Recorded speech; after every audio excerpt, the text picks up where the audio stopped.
আসসালামু আলাইকুম। আজকে আমরা যাচ্ছি আমাদের জমিতে ঘাস পরিষ্কার করতে আর কুমড়ার জমি দেখার জন্য। আমাদের মরিচের জমিতে মরিচ গুলো তোলার মতো হয়ে গেছে আর ঘাস অনেক বেশি হয়ে গেছে, তাই ঘাসগুলো পরিষ্কার করার পর পানি দিয়ে আমরা মরিচ তোলার চেষ্টা করব।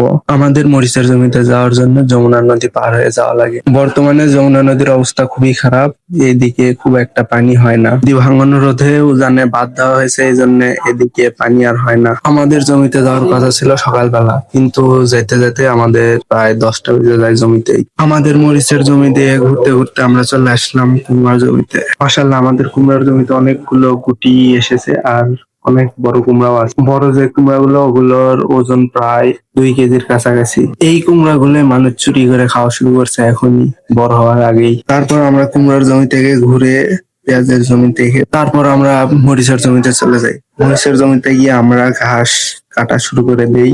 আমাদের এই মরিচের গাছগুলো যেহেতু লাগানো, তাই মাঝখান দিয়ে ওইভাবে ব্লেড টানা যায়। এই পাশের মাথায় একটা করে ব্লেড লাগানো আছে, ওই ব্লেড দিয়ে আমরা ঘাসগুলো কেটে থাকি সাধারণত। এইভাবে ঘাসগুলো কাটলে আমাদের খরচ অনেকটাই কম হয়। এইভাবে ঘাস কাটার খরচ কম হওয়ার পাশাপাশি আরেকটা সুবিধা আছে, ঘাসগুলো মাটিতে পড়ে থাকে আর ওই ঘাসগুলো পচে গিয়ে জৈব সার হয়। এতে আমাদের সারের খরচ কিছুটা হলেও কম লাগে। এতে মাটিগুলো আগলা হয়ে যায় আর পানি যখন দিব তখন মাটিতে পানি বেশি দিন ধরে রাখে। আমরা দুইজন আর আব্বু তিনজনে দুপুর পর্যন্ত কাজ করে পুরো 1 বিঘা জমিতে সম্পূর্ণ ঘাস কেটে শেষ করি।